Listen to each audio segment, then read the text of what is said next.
unto the one who hath been slain, be endless blessings paid, salvation, glory, joy remain forever on his head.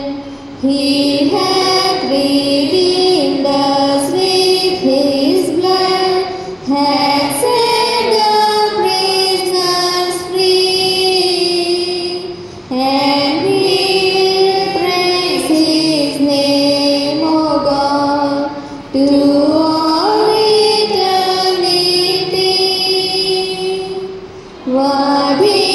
వధించబడిన ప్రభువునకు నిత్య స్తోత్రములు,